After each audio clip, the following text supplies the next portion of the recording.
सभी भक्तजनों को मेरा निमन प्रणाम। राम राम, जय श्री कृष्णा। पूनम सिहाग की दुनिया में आप सभी का बहुत बहुत स्वागत है। श्रीमद् भागवत महापुराण सप्तम स्कंद 14वां अध्याय, गृहस्थ संबंधी सदाचार। राजा युधिष्ठिर ने पूछा, देव ऋषि नारद जी, मेरे जैसा गृहस्थासक्त ग्रस्त बिना विशेष परिश्रम के इस पद को किस साधन से प्राप्त कर सकता है? आप कृपा करके मुझे बतलाइए। नारद जी ने कहा, युधिष्ठिर, मनुष्य गृहस्थाश्रम में रहे और गृहस्थ धर्म के अनुसार सब काम करें, परंतु उन्हें भगवान के प्रति समर्पित कर दें और बड़े बड़े संत महात्माओं की सेवा भी करें। अवकाश के अनुसार विरक्त पुरुषों में निवास करें और बार बार श्रद्धा पूर्वक भगवान के अवतारों की लीला सुधा का पान करता रहे। जैसे स्वप्न टूट जाने पर मनुष्य स्वप्न के संबंधियों से आसक्त नहीं रहता, वैसे ही ज्यों ज्यों सत्संग के द्वारा बुद्धि शुद्ध हो, त्यों ही त्यों शरीर, स्त्री, पुत्र, धन आदि की आसक्ति स्वयं छोड़ता चले, क्योंकि एक न एक दिन ये छूटने वाले ही हैं। बुद्धिमान पुरुष को आवश्यकता के अनुसार ही घर और शरीर की सेवा करनी चाहिए, अधिक नहीं। भीतर से विरक्त रहें और बाहर से रागी के समान लोगों में साधारण मनुष्यों जैसा ही व्यवहार कर लें। माता पिता, भाई बंधु, पुत्र मित्र, जाति वाले और दूसरे जो कुछ कहें अथवा जो कुछ चाहें, भीतर से ममता न रखकर उनका अनुमोदन कर दें। बुद्धिमान पुरुष वर्षा आदि के द्वारा होने वाले अन्न आदि, पृथ्वी से उत्पन्न होने वाले सुवर्ण आदि, अकस्मात प्राप्त होने वाले द्रव्य आदि तथा और सब प्रकार के धन भगवान के लिए ही दिए हुए हैं, ऐसा समझकर प्रारब्ध के अनुसार उनका उपभोग करता हुआ संचय न करें। उन्हें पूर्वोक्त साधु सेवा आदि कर्मों में लगा दें। मनुष्य का अधिकार केवल उतने ही धन पर है जितने से उनकी भूख मिट जाए। इससे अधिक संपत्तियों को जो अपना मानता है वह चोर है, उसे दंड मिलना चाहिए। हरिण, ऊंट, गधा, बंदर, चूहा, सरीसृप, पक्षी और मक्खी आदि को अपने पुत्र के समान ही समझे। उनमें और पुत्रों में अंतर ही कितना है। गृहस्थ मनुष्यों को भी धर्म, अर्थ और काम के लिए बहुत कष्ट नहीं उठाना चाहिए, बल्कि देश, काल और प्रारब्ध के अनुसार जो कुछ मिल जाए उसी से संतोष करना चाहिए। अपनी समस्त भोग सामग्रियों को कुत्ते, पतित और चांडाल पर्यंत सब प्राणियों को यथा योग्य बांटकर ही अपने काम में लेना चाहिए। और तो क्या, अपनी स्त्री को भी, जिससे मनुष्य समझता है कि यह मेरी है, अतिथि आदि की निर्दोष सेवा में नियुक्त रखें। लोग स्त्री के लिए अपने प्राण तक दे डालते हैं, यहाँ तक कि अपने माँ बाप और गुरु को भी मार डालते हैं। उस स्त्री पर से जिसने अपनी ममता हटा ली, उसने स्वयं नित्य विजयी भगवान पर भी विजय प्राप्त कर ली। यह शरीर अंत में कीड़े, विष्ठा और राख की ढेरी होकर रहेगा। कहाँ तो यह तुच्छ शरीर और इसके लिए जिसमें आसक्ति होती है वह स्त्री, और कहाँ अपनी महिमा से आकाश को भी ढक लेने वाला अनंत आत्मा। गृहस्थ को चाहिए कि प्रारब्ध से प्राप्त और पंचयज्ञ आदि से बचे हुए अन्न से ही अपना जीवन निर्वाह करें। जो बुद्धिमान पुरुष इसके सिवा और किसी वस्तु में सत्व नहीं रखते, उन्हें संतों का वध प्राप्त होता है। अपनी वर्ण श्रम विहित व्रति के द्वारा प्राप्त सामग्रियों से प्रतिदिन देवता, ऋषि, मनुष्य, भूत और पितृगण का तथा अपने आत्मा का पूजन करना चाहिए। यह एक परमेश्वर की भिन्न भिन्न रूपों में आराधना है। यदि अपने को अधिकार आदि यज्ञ के लिए आवश्यक सब वस्तुएं प्राप्त हो तो बड़े बड़े यज्ञ या अग्निहोत्र आदि के द्वारा भगवान की आराधना करनी चाहिए। युधिष्ठिर, वैसे तो समस्त यज्ञों के भोक्ता भगवान ही हैं, परंतु ब्राह्मण के मुख में अर्पित किए हुए हविष्यान्न से उनकी जैसी तृप्ति होती है वैसी अग्नि के मुख में हवन करने से नहीं। इसलिए ब्राह्मण, देवता, मनुष्य आदि सभी प्राणियों में यथा योग्य उनके उपयुक्त सामग्रियों के द्वारा सबके हृदय में अंतर्यामी रूप से विराजमान भगवान की पूजा करनी चाहिए। इनमें प्रधानता ब्राह्मणों की ही है। धनी द्विज को अपने धर्म के अनुसार आश्विन मास के कृष्ण पक्ष में अपने माता पिता तथा अपने बंधुओं, पितामह, मातामह आदि का भी महालय श्राद्ध करना चाहिए। इसके सिवा अन्य करक और मकर संक्रांति, विषु, तुला और मेष की संक्रांति, व्यतिपात, दिनक्षय, चंद्र ग्रहण या सूर्य ग्रहण के समय, द्वादशी के दिन, श्रवण, घनिष्ठा और अनुराधा नक्षत्रों में, वैशाल शुक्ल तृतीया, अक्षय तृतीया, कार्तिक शुक्ल नवमी, अक्षय नवमी, अगहन पोष, माघ और फागुन, इन 4 महीनों की कृष्णा अष्टमी, माघ शुक्ल सप्तमी, माघ की मघा नक्षत्र से युक्त पूर्णिमा और प्रत्येक महीने की वह पूर्णिमा जो अपने मास, नक्षत्र, चित्रा, विशाखा, ज्येष्ठा आदि से युक्त हो, चाहे चंद्रमा पूर्ण हो या अपूर्ण। द्वादशी तिथि का अनुराधा, श्रवण, उत्तर फाल्गुनी, उत्तराषाढ़ा और उत्तर भाद्रपदा के साथ योग, एकादशी तिथि किया तीनों उत्तरा नक्षत्रों से योग तथा जन्म नक्षत्र या श्रवण नक्षत्र से योग, ये सारे समय पितृगणों का श्राद्ध करने योग्य एवं श्रेष्ठ हैं। ये योग केवल श्राद्ध के लिए ही नहीं, सभी पुण्य कर्मों के लिए उपयोगी हैं। ये कल्याण की साधना के उपयुक्त और शुभ की अभिवृद्धि करने वाले हैं। इन अवसरों पर अपनी पूरी शक्ति लगाकर शुभ कर्म करने चाहिए। इसी में जीवन की सफलता है।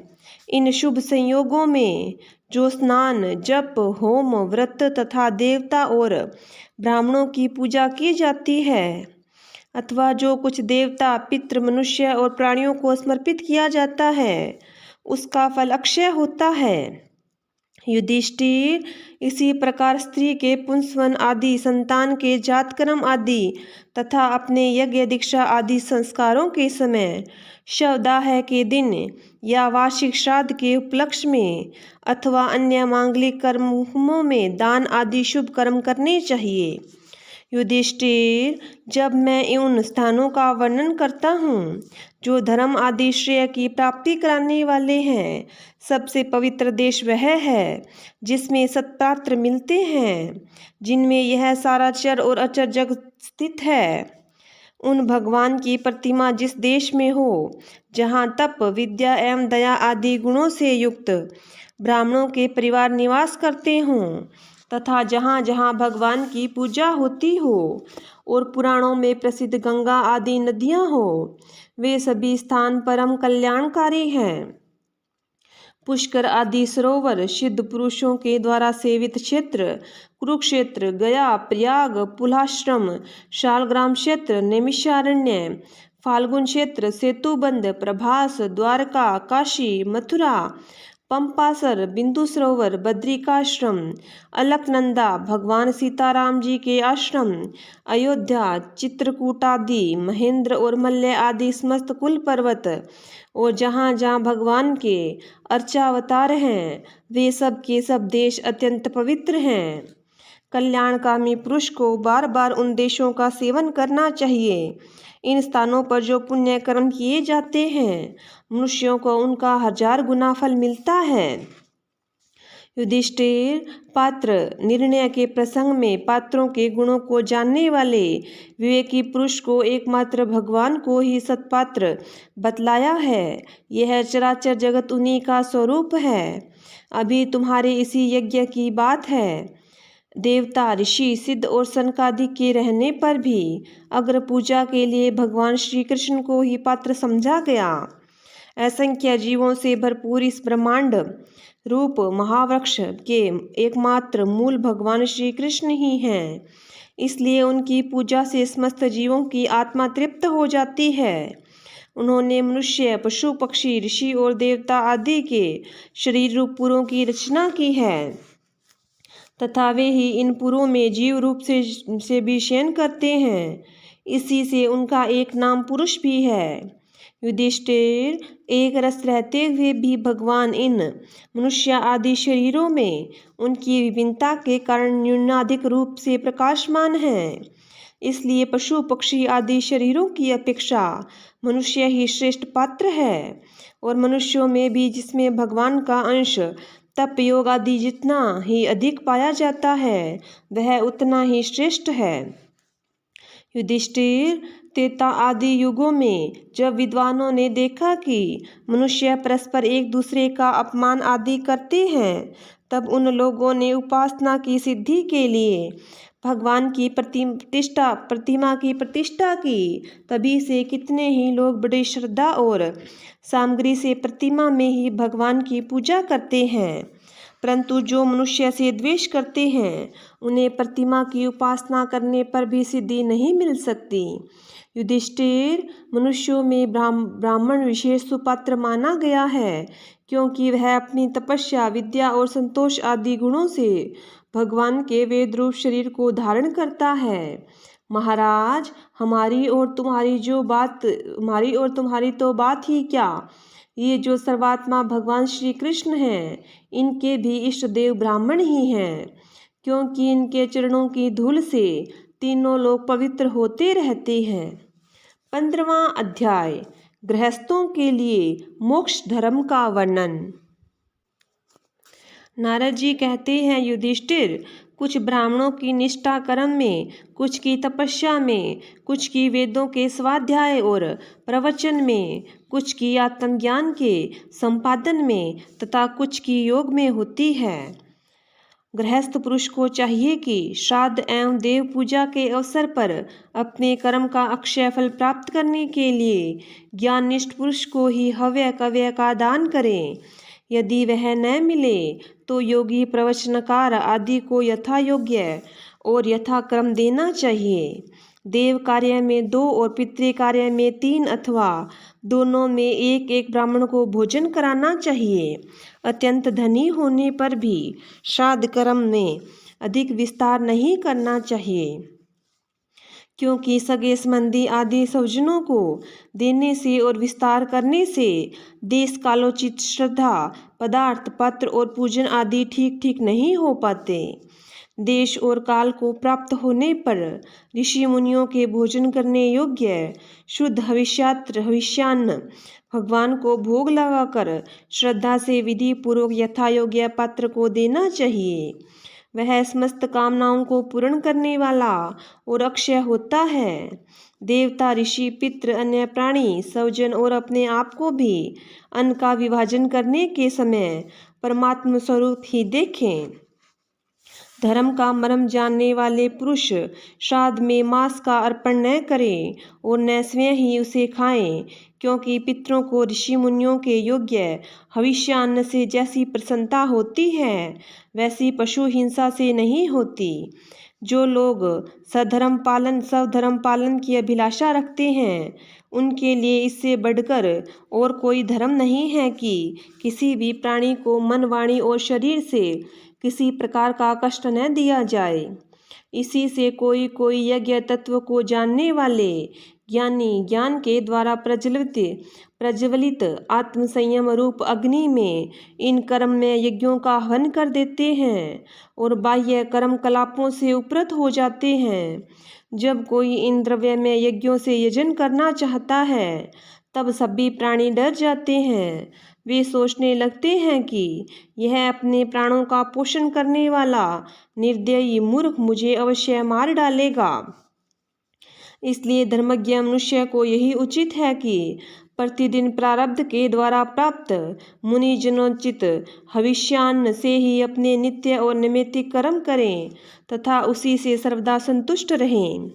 अधर्म की 5 शाखाएं हैं: विधर्म, परधर्म, आभास, उपमा और छल।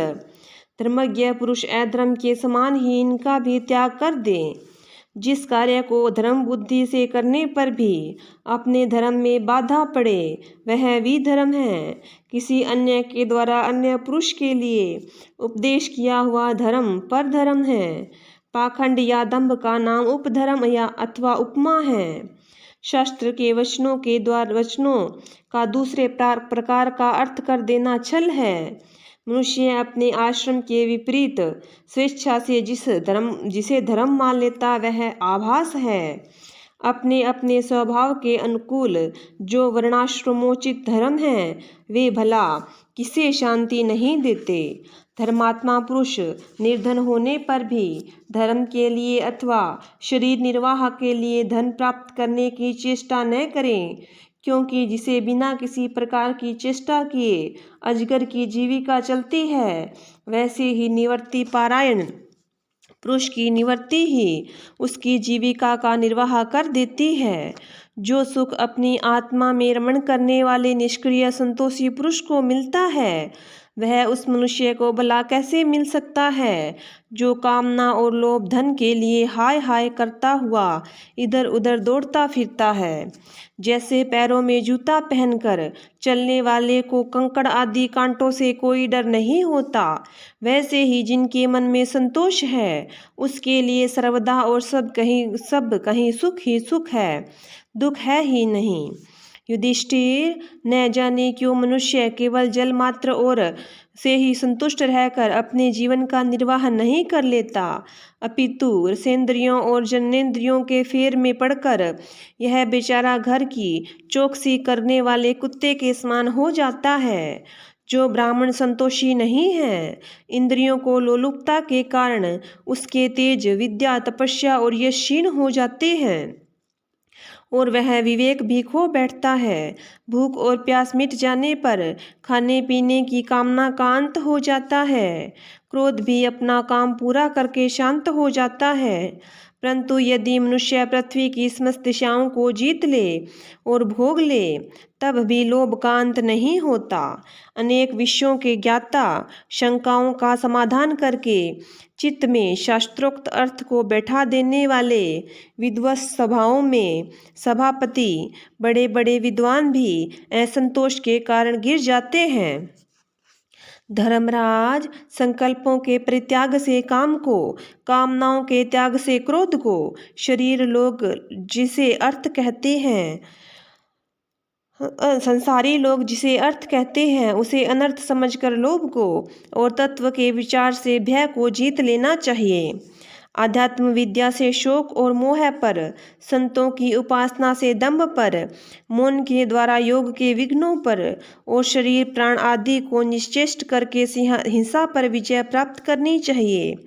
आदि भौतिक दुख को दया के द्वारा, आदि दैविक वेदना को समाधि के द्वारा और आध्यात्मिक दुख को योग बल से एवं निद्रा को सात्विक भोजन, स्नान, संग आदि के सेवन से जीत लेना चाहिए। सत्व गुण के द्वारा रजोगुण और तमोगुण पर और उपरति के द्वारा सत्व गुण पर विजय प्राप्त करनी चाहिए। श्री गुरुदेव जी की भक्ति के द्वारा साधक इन सभी दोषों पर सुगमता से विजय प्राप्त कर सकता है। हृदय में ज्ञान का दीपक जलाने वाले गुरुदेव साक्षात भगवान ही हैं। जो दुर्बुद्धि पुरुष इन्हें मनुष्य समझता है उसका समस्त शास्त्र श्रवण हाथी के स्नान के समान व्यर्थ है। बड़े बड़े योगीश्वर जिनके चरण कमलों का अनुसंधान करते रहते हैं, प्रकृति और पुरुष के अधीश्वर वे स्वयं भगवान ही गुरुदेव के रूप में प्रकट होते हैं। इन्हें लोग भ्रम से मनुष्य मानते हैं। शास्त्रों में जितने भी नियम संबंधी आदेश हैं उनका एकमात्र तात्पर्य यही है कि काम, क्रोध, लोभ, मोह, मद और मत्सर इन 6 शत्रुओं पर विजय प्राप्त कर ली जाए और 5 इंद्रियों और मन ये 6 वश में ही हो जाए। ऐसा होने पर भी यदि उन नियमों के द्वारा भगवान के ध्यान चिंतन आदि की प्राप्ति नहीं होती तो उन्हें केवल श्रम ही श्रम समझना चाहिए। जैसे खेती, व्यापार आदि और उनके फल भी योग साधना के फल भगवत प्राप्ति या मुक्ति को नहीं दे सकते, वैसे ही दुष्ट पुरुष को श्रोत स्मार्त कर्म भी कल्याणकारी नहीं होते, प्रत्युत उल्टा फल देते हैं। जो पुरुष अपने मन पर विजय प्राप्त करने के लिए उद्यत हो वह आसक्ति और परिग्रह का त्याग करके संन्यास ग्रहण करे, एकांत में अकेला ही रहे और भिक्षावृत्ति से शरीर निर्वाह मात्र के लिए स्वल्प और परिमित भोजन करें।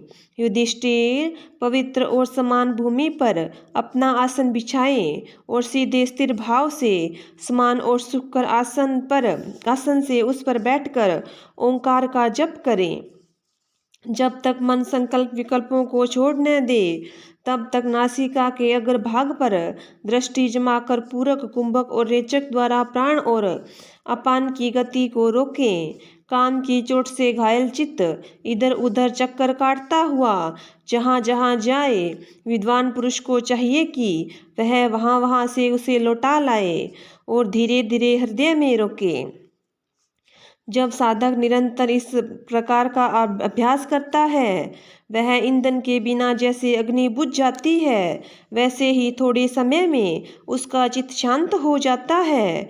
इस प्रकार जब काम वासनाएं चोट करना बंद कर देती हैं और समस्त वृत्तियां अत्यंत शांत हो जाती है, तब चित्त ब्रह्मानंद के संस्पर्श से मग्न हो जाता है और फिर उसका कभी उत्थान नहीं होता। जो सन्यासी पहले तो धर्म, अर्थ और काम के मूल कारण गृहस्थाश्रम का परित्याग कर देता है और फिर उन्हीं का सेवन करने लगता है, वह निर्लज अपने उगले हुए को खाने वाला कुत्ता ही है। जिसने अपने शरीर को अनात्मा, मृत्युग्रस्त और विष्टा, कृमि और राख समझ लिया था, वे ही मूढ़ फिर उसे आत्मा मानकर उसकी प्रशंसा करने लगते हैं। कर्म त्यागी गृहस्थ, व्रत त्यागी ब्रह्मचारी, गांव में रहने वाले तपस्वी और इंद्रिय लोलुप सन्यासी, ये चारों आश्रम के कलंक हैं और व्यर्थ ही आश्रमों का ढोंग करते हैं। भगवान की माया से विमोहित उन मूढ़ों पर तरस खाकर उनकी उपेक्षा कर देनी चाहिए। आत्मज्ञान के द्वारा जिसकी सारी वासनाएं निर्मूल हो गई हैं और जिसके अपने आत्मा और परब्रह्म का रूप जान लिया है, वह किस विषय की इच्छा और किस भोक्ता की तृप्ति के लिए इंद्रिय लोलुप होकर अपने शरीर का पोषण करेगा।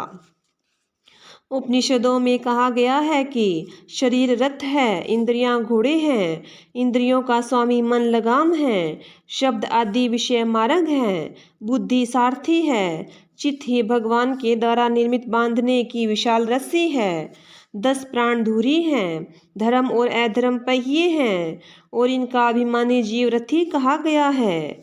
ओंकार ही उस रथी का धनुष है, शुद्ध जीवात्मा बाण और परमात्मा लक्ष्य है। इस ओंकार के द्वारा अंतरात्मा को परमात्मा में लीन कर लेना चाहिए।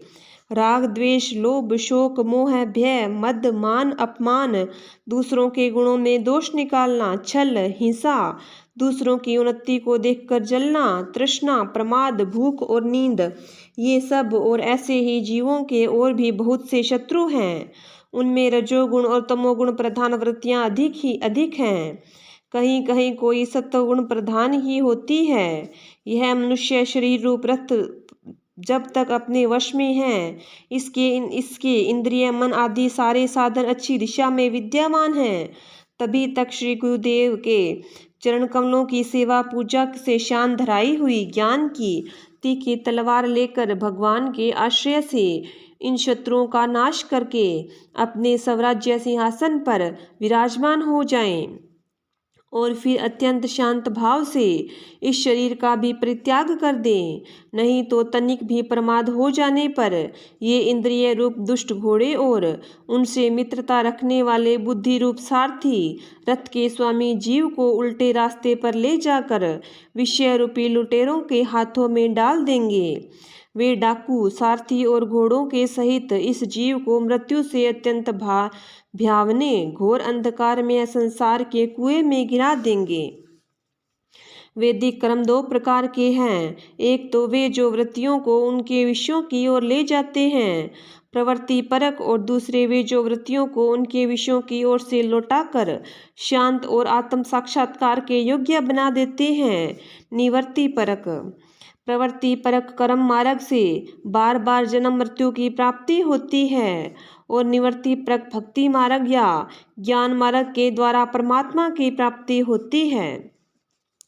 शेन्याग आदि हिंसामय कर्म, अग्निहोत्र, दर्श, पूर्णमास, चातुर्यमास, पशुयाग, सोमयाग, विश्वदेव, बलिहरण आदि द्रव्यमय कर्म इष्ट कहलाते हैं और देवालय, बगीचा, कुआं आदि बनवाना तथा प्याऊ आदि लगाना पूर्त कर्म है।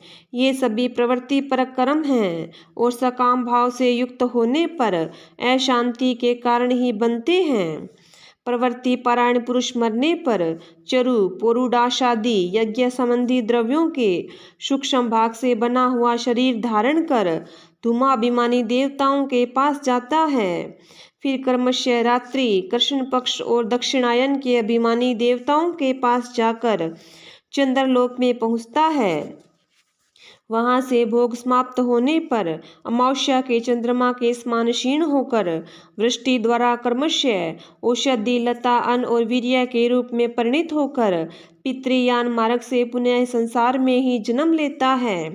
युधिष्ठिर, गर्भधान से लेकर अंत्येष्टि पर्यंत संपूर्ण संस्कार जिनके होते हैं उनको द्विज कहते हैं। उनमें से कुछ तो पूर्वोक्त प्रवृत्ति मार्ग का अनुष्ठान करते हैं और कुछ आगे कहे जाने वाले निवृत्ति मार्ग का।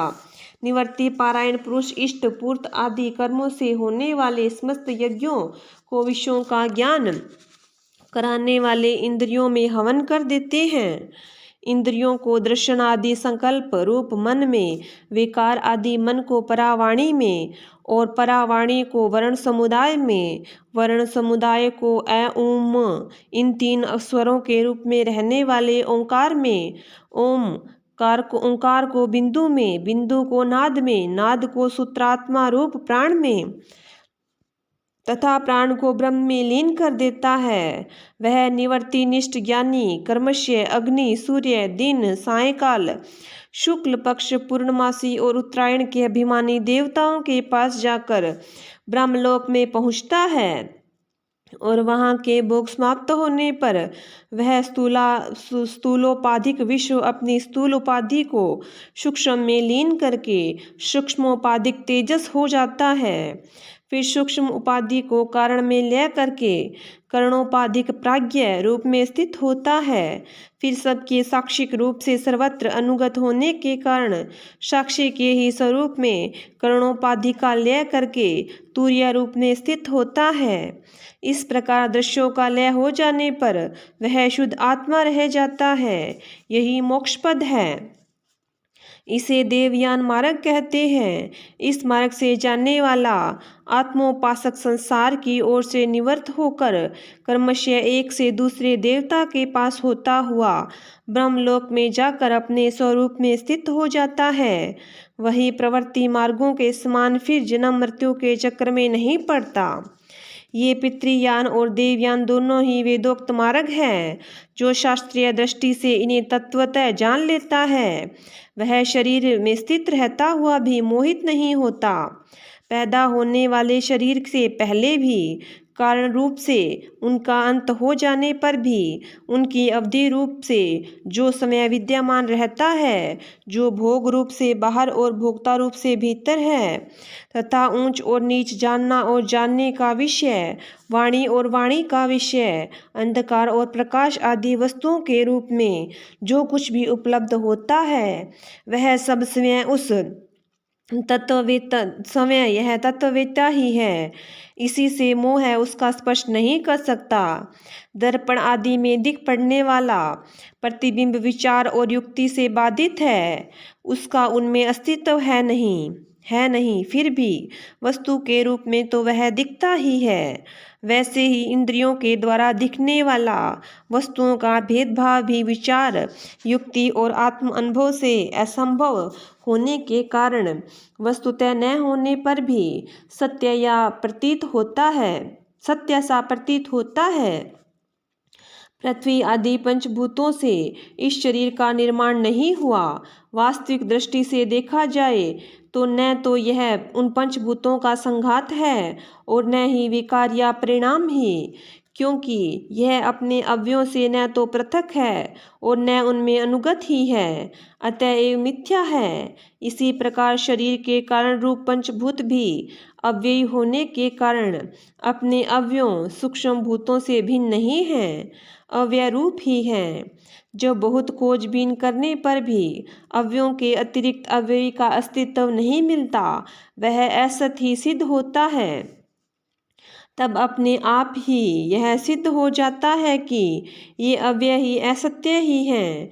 जब तक अज्ञान के कारण एक ही परम तत्व में अनेक वस्तुओं के भेद मालूम पड़ते रहते हैं, तब तक यह भ्रम भी रह सकता है कि जो वस्तुएं पहले थी वे अब भी हैं, और स्वप्न में भी जिस प्रकार जागृत स्वप्न आदि अवस्थाओं के अलग अलग अनुभव होते ही हैं तथा उनमें भी विधि निषेध के शास्त्र रहते हैं, वैसे ही जब तक इन भिन्नताओं के अस्तित्व का मोह बना हुआ है, तब तक यहाँ भी विधि निषेध के शास्त्र है ही।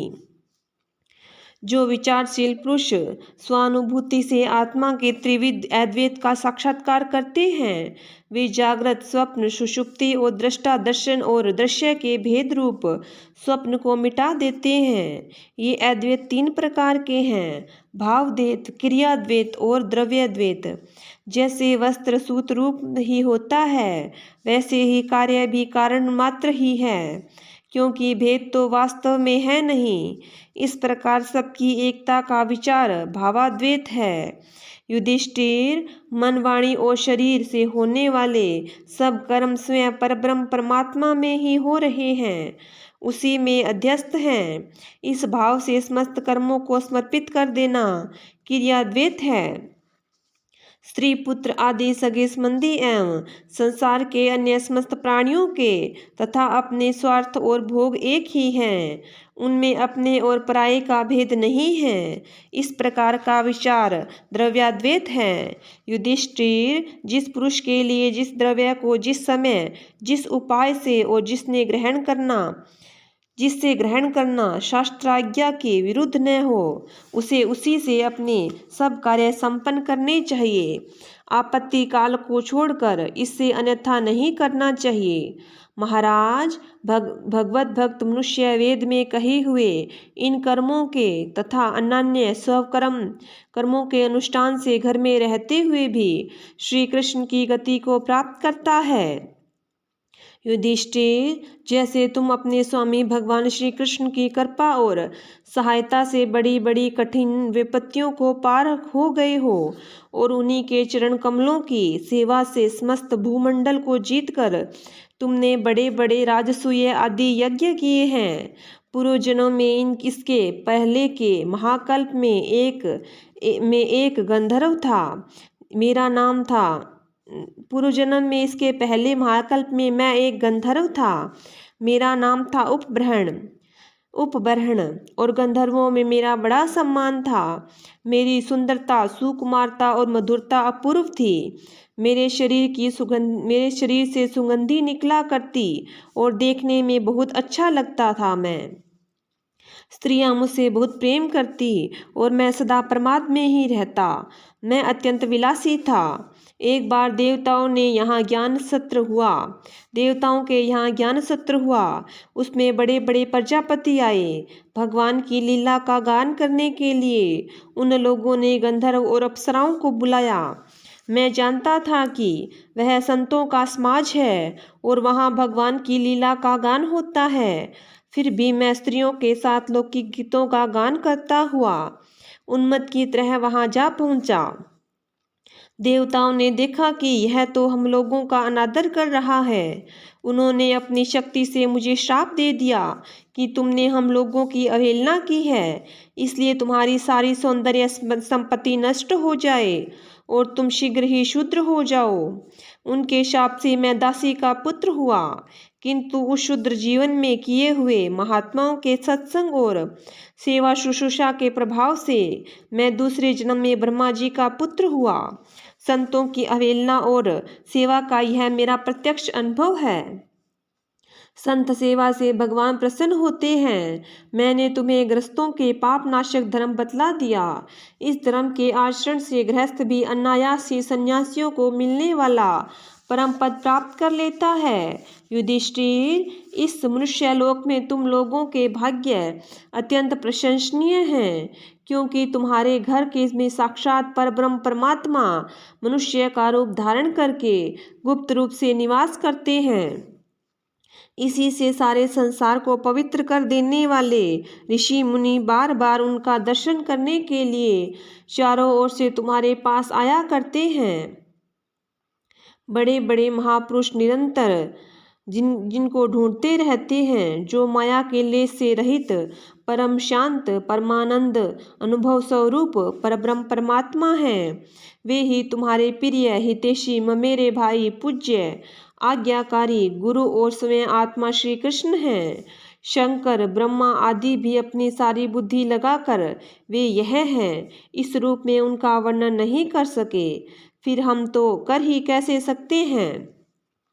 हम मौन भक्ति और संयम के द्वारा ही उनकी पूजा करते हैं। कृपया हमारी यह पूजा स्वीकार करके भक्त वत्सल भगवान हम पर प्रसन्न हों।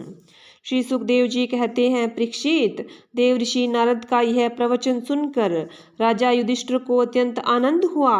उन्होंने प्रेम विहल होकर देव ऋषि नारद और भगवान श्री कृष्ण की पूजा की।